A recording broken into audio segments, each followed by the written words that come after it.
Nos metemos con nuestro 20º capítulo de Por lo Criminal, aunque es nuestro informe 17º, si no recuerdo mal, porque hay que restar los especiales que hemos hecho de por medio. Eh, el caso es que vamos con, como decía, Por lo Criminal, un jueves más, y lo hacemos con mi compañero y amigo, periodista, criminólogo, Rafa Fernández. Muy buenas noches, Rafa. Buenas noches, Rafa, ¿cómo estás?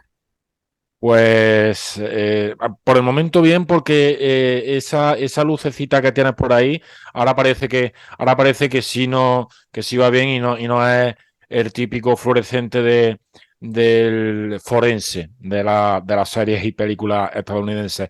Y vamos a hablar precisamente, casi sobre todo, de Estados Unidos en el día de hoy, porque vamos a referirnos, como adelantamos la semana pasada, a las matanzas con armas de fuego. Pero antes de meternos en faena, propiamente dicho, creo que hay alguna consideración previa por ahí, por tu parte, Rafa. Sí, bueno, simplemente bueno, comentar, ¿no? Que este programa parte, ¿no? Por ejemplo, el recuerdo, el impacto, ¿no? Personal, ¿no? De casos como el de la masacre de la escuela secundaria de Columbine, ¿no? En Colorado, ¿no? Perpetrada el 20 de abril de 1999 por Eric Harris y Dylan Klebold, ¿no? Estudiantes de último año que asesinaron a 13 personas, ¿no? Dos estudiantes y un profesor, ¿no? E incluso, bueno, con la intención era de haber creado una destrucción mayor, ¿no? Porque habían preparado varios artefactos explosivos y demás, ¿no? Yo creo que fue un caso muy emblemático, más allá de aquella película, ¿no? De aquel documental de Michael Moore, porque bueno, sí generó un necesario debate, ¿no? Sobre la ley de control de armas, la seguridad en la escuela, también cierta subcultura o el acoso escolar, ¿no? O la marginación de ciertos estudiantes, ¿no? Pero también, bueno, un poco la reflexión es que, bueno, han pasado pues, casi 25 años, ¿no? de aquello, y por desgracia, como vamos a ver de inmediato, aquellas cifras pues se han quedado casi en pañales, ¿no? Hemos preparado bueno, un programa con varios casos, como siempre, pues, diferentes entre sí. También tocaremos varios escenarios diferentes en cuanto a países. Y bueno, sí comentar por ejemplo, hemos dejado a un lado casos que quizás sean más considerados como casos de terrorismo, ¿no? De grupos terroristas, ¿no? El caso más claro no más puede ser esos atentados también tan impactantes en Francia, ¿no? En 2015, ¿no? En varias ubicaciones, ¿no? Esto realmente, bueno, fue más bien una acción coordinada terrorista, ¿no? Entonces, bueno, hemos buscado quizás pues, algo más centrado en la esfera individual, en la persona, para también intentar encontrar algún tipo de explicación o de no justificación, sino un poco de explicación a esos casos concretos, ¿no? Nos vamos a mover sobre todo casi en Estados Unidos, aunque también iremos a otros dos países. Estados Unidos es el país con más armas de fuego del mundo. Tiene el 46% de las armas de fuego que tienen los civiles de todo el planeta. Hay más armas que habitantes y hay más armería, ojo al dato, que establecimientos de McDonald's, Starbucks, así como hipermercados, todo eso junto. Eh, Quería simplemente hacer esa observación y sin alargarnos más nos vamos a Virginia, Rafa, para arrancar al 16 de abril de 2007, masacre de Virginia Tech. Sí, fíjate, ¿no? Hemos ido al que ahora mismo es considerado el peor ataque a una universidad, ¿no? En la historia de Estados Unidos, ¿no? Fue cometido efectivamente en Virginia Tech, lo que es el Instituto Politécnico y la Universidad Estatal de Virginia, en la localidad de Blacksburg, y en el incidente morirían ni más ni menos que 33 personas, ¿no? 32, y el autor del tiroteo, ¿no? Que fue Seung Hui Cho, un chico de 23 años, era un estudiante surcoreano de literatura inglesa, pero bueno, criado en Virginia, ¿no? Residente en esa universidad, ¿no? Aquel día pues, trágico, ¿no? de abril de 2007, él inició su matanza con, bueno, las dos primeras víctimas fueron en la residencia estudiantil donde él estaba, ¿no? La West Ambler Johnston Hall. Y creo que después pasaron 2 horas, ¿no? Para seguir con su acto criminal que había planificado, ¿no? Él bloqueó con cadenas las puertas de acceso para que nadie pudiera salir. Y bueno, en uno de los salones de clases del Norris Hall, que era un edificio donde se estudió la carrera de ingeniería, pues estaba a unos 600 metros, ¿no? de esa ubicación inicial. Pues bueno, él causó una auténtica matanza, ¿no? 30 muertos y 29 heridos, ¿no? Como también puso eso es muy típico en estos casos, él mandó una encomienda postal, ¿no? A NBC Noticias, con su sede central de Nueva York, con un manifiesto, fotos y vídeos. En realidad, pues bueno, él expresaba ahí su odio y su resentimiento hacia la sociedad en general, ¿no? Que, bueno, es un poco la explicación que podemos encontrar, ¿no? A este acto pues tan terrible, ¿no? El pistolero usó dos armas, una pistola Glock 19 de 9 milímetros y una Walter P22 de 5,5 milímetros, en un ataque en el que para escapar algunos estudiantes optaron por tirarse, fíjate qué trágico, por tirarse desde las ventanas de los edificios. En cuanto al material enviado a la NBC, perdón, eh, hubo fotos y vídeos con, a ver si digo bien el nombre, Seung Hui Cho, hablando directamente a la cámara y diciendo frases como las siguientes. Han tenido 100 billones de oportunidades y formas para evitar lo de hoy, pero han decidido derramar mi sangre. Ese mismo año, unos meses después, se publicó La masacre de Virginia Tech, Anatomía de una mente torturada, un libro de no ficción del periodista y escritor español Juan Gómez Jurado, en el que los hechos se relatan un poco en forma de crónica. Y de 2007 nos vamos a 2016. Fíjate, avanzamos muy rápido en el tiempo en esta ocasión y nos vamos a Florida, a Orlando, 12 de junio de 2016, la conocida como Matanza de la discoteca Pulse. Sí, hemos escogido eso, algunos casos diferentes entre sí, ¿no? Porque, bueno, por desgracia los casos de tiroteo en universidades y en escuelas en Estados Unidos son muchísimos, ¿no? Hay, bueno, es terrible, ¿no? Comprobar un ranking de eso y aparte con muchísimas víctimas normalmente, ¿no? Pues suelen ser ataques planificados, bastante bien planificados y con una explosión violenta muy, muy grande, ¿no? Efectivamente, nos vamos a eso al 12 de junio de 2016 y ahí fíjate qué dato tan terrible, ¿no? Hasta 49 personas son las que murieron y 53 resultaron heridas, ¿no? En una discoteca gay, Pulse, en Orlando, en Florida. Y fíjate que la mayoría de víctimas, pues quizás no tocan un poquito más cerca, eran de origen hispano, ¿no? Eran personas de Puerto Rico, de República Dominicana, Venezuela, porque los sábados, era un sábado, pues se celebraba la noche latina, ¿no? En esa discoteca, ¿no? El asesino en este caso fue Omar Mil Sedik Martín, que también falleció al ser abatido por la policía. Eh, y bueno, él se supo que había jurado lealtad al Estado Islámico, ¿no? Justo antes del ataque. Y el grupo, bueno, asumió digamos, la autoría, ¿no? Pero en general hubo algunas dudas, ¿no? Yo creo que al principio se pensó incluso una motivación homofóbica, ¿no?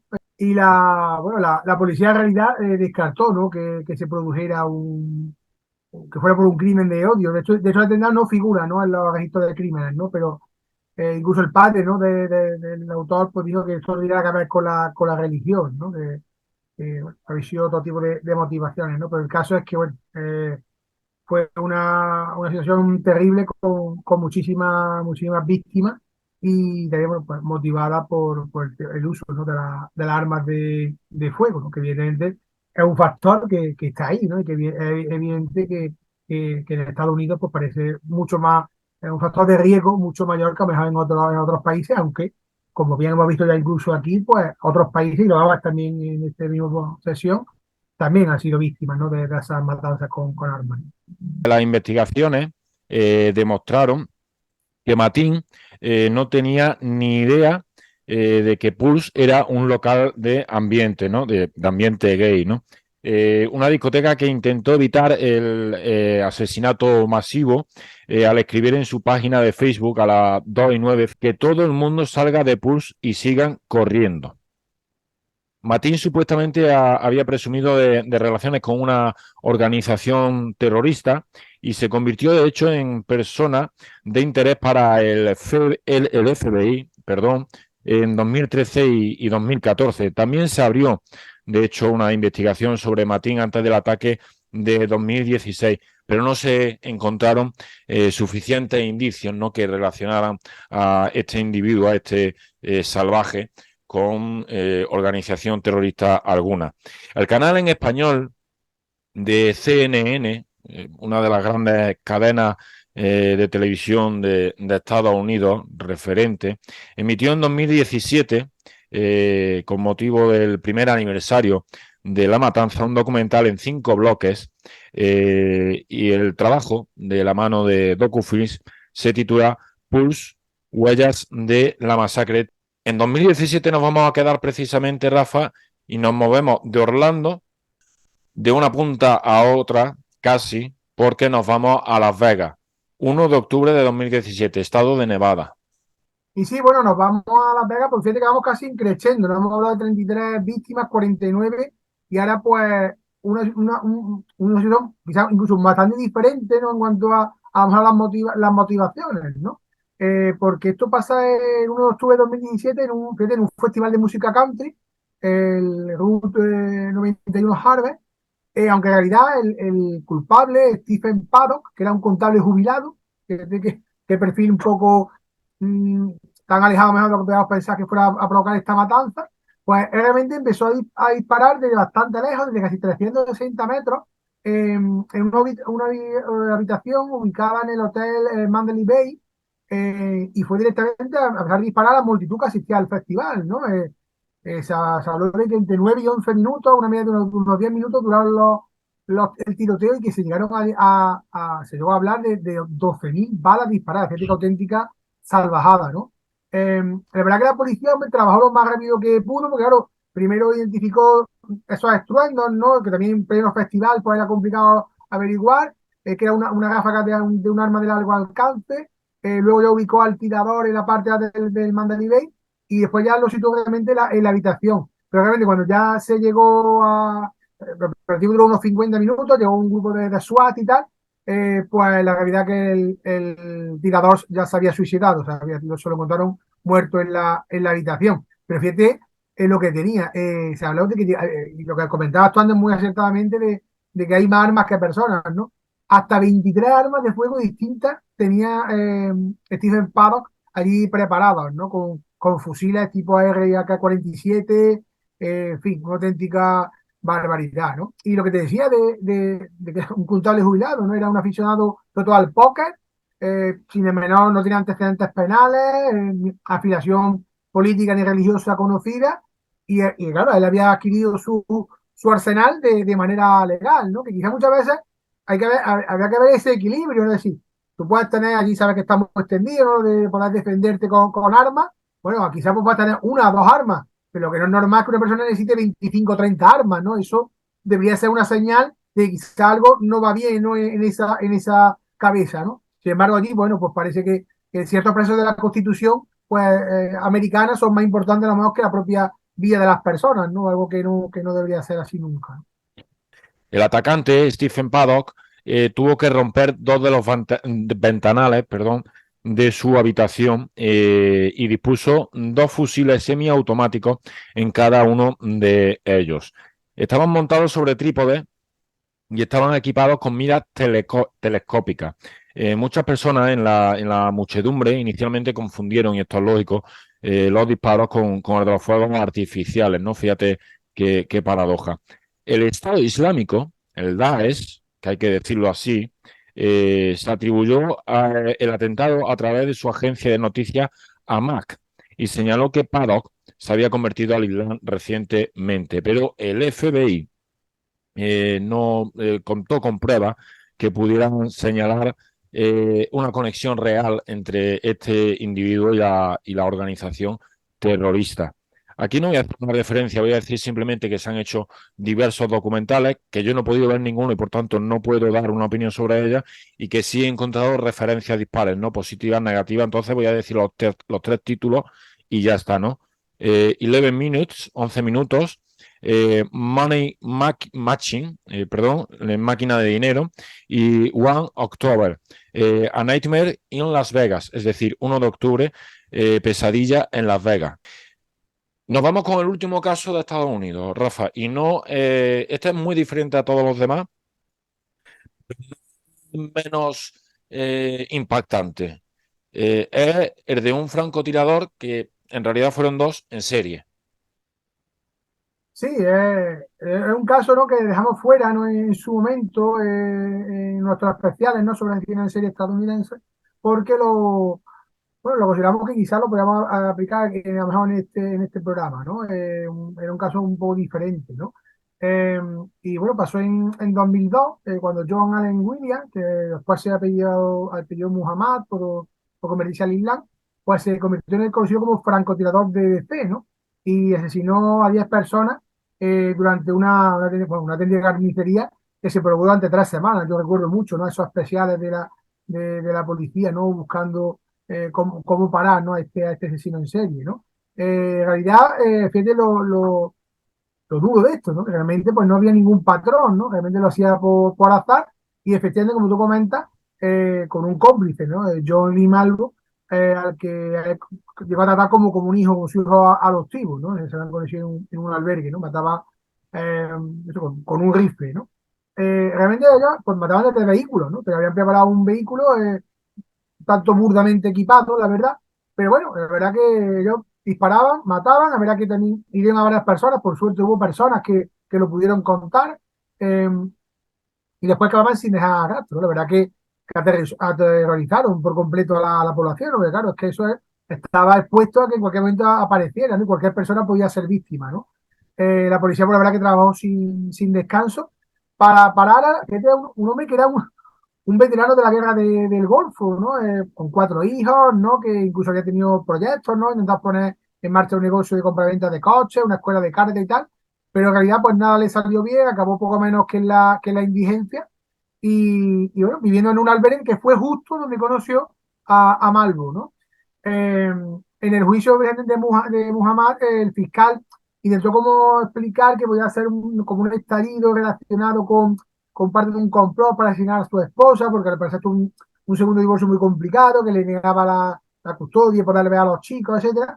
Pero en realidad el juez dictaminó que a él no había pruebas suficientes para apoyar este argumento, ¿no? Eh, y Muhammad, bueno, fue condenado a muerte y ejecutado, ¿no?, por inyección letal. Malvo, en cambio, cumple cadena perpetua.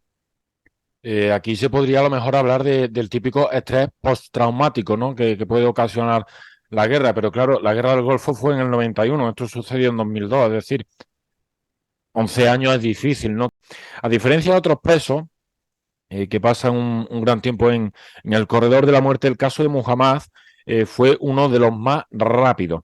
Se le condenó en noviembre de 2003 por el asesinato de Dean Harold Meyers y 4 meses más tarde fue sentenciado a muerte. En agosto de 2005 fue extraditado a Maryland, el estado de Maryland, para hacer frente a otros cargos allí, donde fue declarado culpable de 6 asesinatos en primer grado más el 30 de mayo de 2006. Todas las apelaciones de su condena por el asesinato de Dean Harold Meyers habían sido rechazadas, mientras que otros intentos de apelación quedaron pendientes en el momento de su ejecución. El canal Historia, o el History Channel, emitió en 2007 una serie documental de National Geographic, producida por National Geographic, titulada El Informe Final. Y dentro de esa serie, uno de sus capítulos estuvo dedicado a este caso y se tituló Los francotiradores, aquí habla en plural, de Washington. Nos vamos ahora desde Estados Unidos al otro lado del mundo. Pero claro, como el mundo no es plano, lo digo por los terraplanistas, pues se puede ver cerca, ¿no? Igual, tan cerca como lejos, ¿no? Fíjate, nos vamos de Estados Unidos, Rafa, pero por comentarlo, ¿no? Nos quedamos en el mundo anglosajón. Estados Unidos fue colonia inglesa y los dos países que vamos a ver ahora no solo fueron colonias inglesas, sino que siguen perteneciendo al Imperio Británico. Nos vamos de entrada a Australia. Sí, he de decirte que había sido un caso en Japón de los años 30, que quizás en algún momento podamos ver sobre él, pero al final lo descarté porque no era plenamente matanza con armas, puesto que el personaje eh, eh, actuó también con un hacha y con un cuchillo. No fue, fíjate que estos casos de asesinos con varias armas que no son muy comunes, pues también eso. O sea, realmente en todos sitios podríamos haber abierto más el abanico, ¿no? Pero sí que es verdad que nos hemos quedado con Australia y Nueva Zelanda con dos casos muy diferentes de sí. Uno, muy cercano en el tiempo, que es el posterior, que yo creo que lo tenemos todos en mente. Y este que yo lo he descubierto un poco trabajando este especial y que me ha parecido, la verdad, que pues, terrible, ¿no? Es el de Martin Bryan y conocido como la masacre de Port Arthur, ¿no? Fue el 28 y 29 de abril de 1996. De hecho, está considerado como uno de los tiroteos más mortíferos del mundo. Creo que es el cuarto de la Poco antes historia, sí. de, Sí, poco antes de cumplir los 30 años, pues Martin John Bryan asesinó a 35 personas y hirió a otros 23, ¿no? Fue unos casos prototipos, ¿te acuerdas del asesino itinerante, ¿no? Que también se le considera asesino relámpago, ¿no? Que es el que va desplazándose y mata en varios, de manera continua, pero en varias ubicaciones, ¿no? Normalmente en un corto espacio de tiempo, ¿no? Y fíjate aquí, buscando esa motivación, mira, eso a lo que realmente es incomprensible realmente Brian comenzó asesinando a las personas que quizás podía tener a lo mejor más odio o lo que fuera, ¿no? Porque acaba con David y Sally Martin, que eran dueños de una casa de huéspedes de alojamiento y desayuno, llamaba CSK, y el padre de Brian como que le había acusado y le había hecho responsable de que, bueno, no le había dejado comprar esa propiedad que él pretendía adquirir y que lo había hecho por un ánimo de perjudicar a su familia, ¿no? Y después el padre de Brian pues terminó cogiendo una depresión fuerte y acabó falleciendo, ¿no? Entonces fíjate que ahí, bueno, él mata primero a esas dos personas, ¿no? Puede decir, bueno, por un acto quizás motivado, ¿no? Pero fíjate todo lo que iba a hacer después de una manera tan terrible, ¿no? Él viaja por Arthur, en concreto al Broad Café, y fíjate que allí, bueno, él comió con total tranquilidad, ¿no? Nadie podía esperar lo que iba a pasar solo unos minutos después, ¿no? Él colocó una cámara de vídeo en una mesa vacía y sacó una carabina, un Colt, ¿no? AR-15 SP1, comenzó a disparar indiscriminadamente. Fíjate que de la primera ráfaga ya mató a 12 personas. Se habla de que mató 12 personas con 17 disparos. Eh, y luego ya a otras 8, ya en otra zona de la cafetería. Cambió de cargador y, bueno, ya pasó a huir, ¿no? Pero huyó disparando a gente en el estacionamiento donde estaba su automóvil, ¿no? Ahí causó otras 4 muertes. Le iban 24 en total, ¿no? Y fíjate ya que después ya esto era una cosa sin ningún tipo de sentido, ¿no? Él con unos 300 metros y encuentra a una mujer con sus dos hijas y le dispara. Consigue matar a ella y a uno de ellos. El otro chico ya consiguió escapar, pero se baja del vehículo va por ahí y también lo asesina, ¿no? Después, bueno, como pensaba que lo podían coger en el coche, pues robó un BMW dorado, pero lo hizo matando a sus 4 ocupantes también, ¿no? Eh, Era una auténtica matanza, no tiene otro nombre, ¿no? Después encontró a un Toyota blanco y fíjate, ordenó al ocupante masculino que pasara al maletero del vehículo que había robado, ¿no? De aquel BMW, ¿no? Que estábamos hablando, ¿no? Y mató a la conductora, a la otra ocupante del Toyota. Y entonces regresó a la casa de huéspedes y entonces ya sí, prendió el coche, o sea, al coche robado, fuego, lo quemó y cogió al rehén para intentar forzar una negociación con la policía, ¿no? Esto se prolongó durante muchísimas horas, ¿no? Hasta que se cuenta que hasta que se acabó, se quedó sin batería, ¿no? El teléfono móvil que tenía, ¿no? Pero fíjate que también durante esa propia negociación también mató a ese rehén, ¿no? Ese rehén que había cogido en ese Toyota blanco que comentábamos, pues tampoco pudo escapar de la muerte, ¿no? Fue la víctima número 35, ¿no? Y bueno, después a la mañana siguiente él ya intentó una huida desesperada, intentó prenderle fuego a la casa y utilizar la confusión, pero él mismo, bueno, pues sufrió quemadura y fue capturado y llevado al hospital Royal Hobart y ya pues ya estuvo ya bajo vigilancia policial y por suerte fue detenido, pero después de un acto, la verdad que terrible, ¿no? De verdad que no conocía, no tenía conocimiento de este caso y a mí la verdad que me ha dejado pues seriamente impactado. Estaba desbocado este tipo. Brian ha proporcionado relatos contradictorios y confusos de lo que le llevó a matar a 35 personas, como bien decía Rafa, en el sitio de por Arthur el 28 de abril de 1996. El suceso terminaba el 29, como bien ha comentado también mi compañero, ¿no?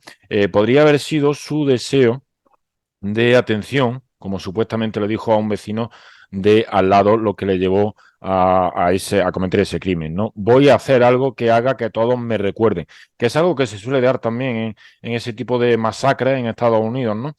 Fue una huida hacia adelante con principio y final en esa casa de huéspedes, donde la única demanda de Brian, en el momento de la negociación, fue ser transportado en un helicóptero del ejército a un aeropuerto, algo naturalmente inviable.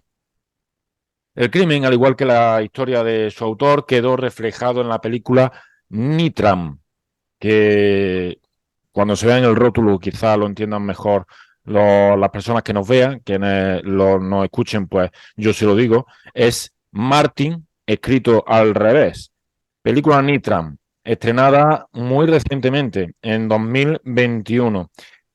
Y de Australia nos vamos a Nueva Zelanda y ya nos vamos al momento prepandémico, 15 de marzo de 2019. Sí, Rafa, se trata de los atentados de Christchurch, ¿no? Dos tiroteos masivos consecutivos, ¿no? Que se produjeron en sendas mezquitas, la llamada Al-Noor y otro era el centro islámico Linwood, en esta localidad de Nueva Zelanda, ¿no? Como bien comentaban, ¿no? Fue aprovechando la oración, ¿no? De ese viernes, 16 de marzo. En este caso, pues bueno, el culpable sería Brendan Harrison Taggart, un hombre de 28 años, al que los medios de comunicación describieron como un supremacista, un parte de la alt-right o derecha alternativa, ¿no? Un movimiento más o menos heterogéneo de extrema derecha y sobre todo de nacionalismo blanco, ¿no? De la Casa Blanca. Lo más terrible quizás es que él retransmitió, ¿no? Orgulloso de sí mismo, retransmitió en directo el primer tirateo en Facebook, ¿no? Y también antes del ataque pues, había publicado un manifiesto, ¿no? Por fortuna, tanto el vídeo como el manifiesto pues, fueron prohibidos posteriormente en Nueva Zelanda y Australia para que no generaran ningún tipo de morbo y sobre todo ningún tipo de imitación, ¿no? De posible imitación, ¿no? La verdad que el primer ataque fue mucho más mortífero, ¿no? Con 42 víctimas en concreto. Y en el segundo, que, bueno, que lo elevaría casi hasta la malla de los 50, pues bueno, fue clave la valentía de Abdullah Sil Wasat Haddad, que era uno de los asistentes en la oración, y que consiguió ahuyentar al tirador enfrentándose a él, ¿no? Se cuenta que usó un datáfono, ¿no? En principio como si de un arma se tratase, y empezó a perseguirle, y el atacante pues tuvo que abandonar el edificio, ¿no? Para buscar otro arma con el que seguir su matanza, ¿no? Y después, pues, Abdul pues, cogió una escopeta que había abandonado y con ella pues, intentó también conseguir que aunque estaba ya descargada, ¿no? Lógicamente, ¿no? Pero hizo que el tirador pues lo orientara de cierta manera, ¿no? Y huyera, ¿no? Y al final el tirador pues se alejó del lugar en su vehículo, ¿no? Y fíjate que, por suerte unos minutos después pues era detenido por dos agentes de policía, ¿no? A Tarrant pues la investigación policial pues se le acusó de 51 asesinatos y 40 intentos de asesinato, ¿no? Que fueron todos los heridos porque su intención hubiera sido, evidentemente, matar a todo el mundo, ¿no? Lo curioso es que fíjate que inicialmente se declaró inocente, ¿no? De todos los cargos, pero después ya sí cambió su declaración a culpable. Como tú dices, pues fue una cosa en pleno inicio de la pandemia y ya el 27 de agosto de 2020 fuera condenado a cadena perpetua sin posibilidad de libertad condicional, ¿no? Como era lógico. Hay que contar que Tarrant también había preparado dos artefactos explosivos que fueron encontrados adheridos a dos vehículos, a sendos vehículos en los alrededores, perdón, de las mezquitas atacadas. Elementos de las fuerzas de defensa de Nueva Zelanda lograron desactivar ambas bombas improvisadas sin dejar víctimas ni daños, ¿no? Lo que se suele llamar aquí en España los TEDx, ¿no? Y añadir que fue la primera vez que se dictó una sentencia de cadena perpetua sin libertad, como comentaba Rafa, sin libertad condicional, perdón, en Nueva Zelanda. En 2019 Ese mismo año también, el productor egipcio Moed Massoud anunció el proyecto de Hello Brother, una película sobre los hechos ocurridos en Christchurch, pero hasta la fecha, eh, al menos según yo sé, no se ha llevado a cabo ni se ha iniciado su rodaje. Hay que decir que esas declaraciones de este productor tuvieron muchísima polémica en aquel momento porque, claro, parecía un poco aprovechar, ¿no? Aquella barbarie, porque había pasado muy poquito tiempo, para hacer dinero con una película, ¿no? Por decirlo de alguna forma. Comentar muy brevemente antes de terminar. ¿Por qué no han hablado estos tíos de Anders Breivik, por ejemplo? Bueno, pues Anders Breivik sí se considera un ataque terrorista. Estos que hemos hablado, aunque tienen, este último sobre todo, por ejemplo, ¿no? Si tienen un poco de aspecto de ataque terrorista, no son considerados como tales, ¿no? Son matanzas sin más. Lo de Breivik, que fue aquel señor, por llamarlo de alguna forma, que acabó con 77 personas en dos ataques en Oslo y Utoya, el segundo con armas de fuego, eh, pues sí fue un ataque terrorista, como decía, fue delito de odio y además ya hablamos de él, aunque brevemente, en el inicio del programa, en el capítulo 1, cuando hicimos ese índice de criminología, ya hablábamos del asesino itinerante. Matanzas con armas de fuego. Qué barbaridad, sigue sucediendo, se cuentan por decenas en Estados Unidos. La semana que viene vamos a intentar restar un poco de intensidad, ¿no? De dramatismo al asunto, ¿no, Rafa? Me parece.